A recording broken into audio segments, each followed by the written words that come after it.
Hey everyone, this is Matthew Kent. Welcome to Theology on the Ground and the Daily Thought for my quiet time. We are rapidly approaching the end of the year. We got 1 month left, and that means that in my Bible reading plan, I have hit the book of Revelation. And of course, I read from 4 different places in the Bible each day as part of the plan, but one of them right now is the book of Revelation. And so today I wanted to comment on, I read the first 8 verses today, but I just want to comment on the first few words actually of the book. So here they are, the first 5 words of the book of Revelation. The revelation of Jesus Christ. Now, before I elaborate, the least important point here would just be to clarify the fact that there is no book called Revelations. The book, and none of these books really had titles when they were written, but the title that was given to this book was The Revelation to John. So it gets shortened Revelation, the book of Revelation, the Revelation to John, not Revelations. And so obviously a lot's revealed to him about the end times and different things and the coming judgment and scenes from the throne room in heaven. There's a lot of stuff revealed to him. The book's called The Revelation of John. The important thing here is, you consider that people think, okay, this is a book about the end times, which is true. And I'm not going to get away from that, even though that, I personally am somewhat confused. I don't have you call that an eschatology, would be a doctrine of the end times. I don't have a very clearly defined eschatology, sort of open there. I don't spend a lot of time thinking about researching, debating that. A lot of people do, my gosh. But the important thing to mention is, while the book of Revelation is intimately concerned with the end, and in fact we get our word apocalypse, the title of the book in Greek would be the word apocalypse. This is where we get the word apocalypse from.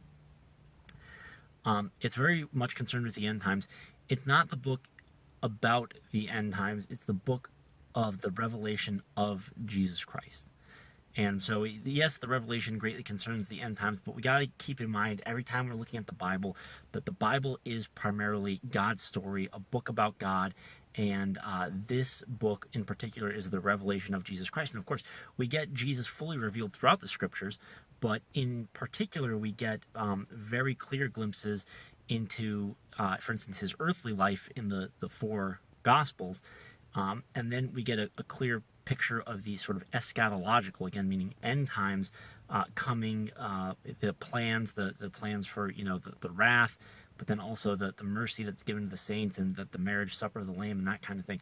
So in this book, one of the real treasures is not that we learn bits and pieces about how things are going to go down when God finally just finishes this whole play, but we get revelation of Jesus Christ, who he is, what he's like. His deity is very clearly asserted in the first chapter. You get the fact that he is worshipped alongside of God the Father. In chapter 5, you have the wrath and very strong expressions, and one of the ones I always reference is that he's going to come and crush the wicked like grapes, and the phrase that's used is he's going to tread the winepress of the fury of the wrath of God. I've always loved that it says of the fury of the wrath of God. So you have, the essential character here of great wrath, but then also great mercy. And even here, a few verses down, where it talks about he, by his own blood, by his own sacrifice, he made us a kingdom of priests to God. And so you have just this great revelation, this great communication from God about Jesus, who he is, what he's like. And ultimately, my point of contention when we're looking at the Bible, that's the primary thing that we are looking towards. It's not even, how should we then live? That's there. Number one, who is God? What is he like? What has he done in history? What is he going to do? And then underneath that becomes, how should we then live? You got to keep that order straight. I heard things about, like, the Bible stands for, basic instructions before leaving Earth. It's true. There's some basic instructions in here. We should be sure to follow what the Bible says, what it prescribes for us in terms of living, godly living. But at the end of the day, we are reading the Bible to get to know God.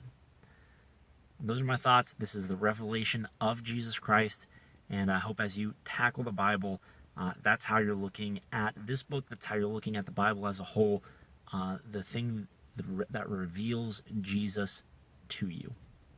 Those are my thoughts. Thank you so much for watching. Lord willing, I'll see you guys again tomorrow.